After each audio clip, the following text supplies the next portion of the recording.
ભરૂચમાં રહેલા 12 વર્ષથી બંગાળી કલાકાર દ્વારા ગણેશજીની ઇકો ફ્રેન્ડલી મૂર્તિ બનાવી મેળવવાથી આજીવિકા. છેલ્લા 12 વર્ષથી ભરૂચમાં રહેતા કલકત્તાના કલાકાર રવિન્દ્ર પાલ માટીની ગણેશજીની મૂર્તિઓ બનાવવાનું કાર્ય કરે છે. આ કલાકાર 10 ઇંચથી લઈને 6 ફૂટ ઊંચાઈ સુધીની મૂર્તિઓ તૈયાર કરે છે. તેઓ નર્મદા નદીની માટીનો ઉપયોગ કરે છે અને સાથે ગંગા નદીની માટી ઉમેરીને મૂર્તિઓનું નિર્માણ કરે છે. તેઓનું માનવું છે કે દેવી દેવતાઓના સ્થાપન માટે માટી પણ શુદ્ધ હોવી જોઈએ. દર વર્ષે ગણેશ ઉત્સવની સિઝનમાં 200થી 250 જેટલી મૂર્તિઓનું વેચાણ થાય છે.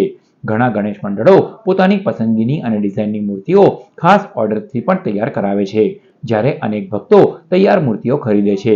પર્યાવરણની જાળવણી અને નદીઓના દૂષિત થવા સામે ચિંતિત રહેલા ભક્તો હવે પ્લાસ્ટર ઓફ પેરિસથી બનેલી મૂર્તિઓ છોડીને માટીની મૂર્તિઓ તરફ વળી રહ્યા છે. मेरा नाम रविंद्रनाथ पाल, मैं वेस्ट बंगाल कलकत्ता का भोरज में आया मूर्ति बनाने के लिए। मूर्ति बनाना चालू किया, 10 से 12 साल हो गया ये गणपति मूर्ति का। यहाँ जो श्रवणचौरी का बाजू में आकाश दर्शन सोसाइटी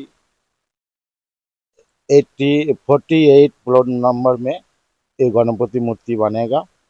और ये जो गणपति मूर्ति बनाएगा ये पूरा मिट्टी का ही बनेगा। मिट्टी का गणपति या पूजा किया तो नर्मदा अच्छी रहेगा।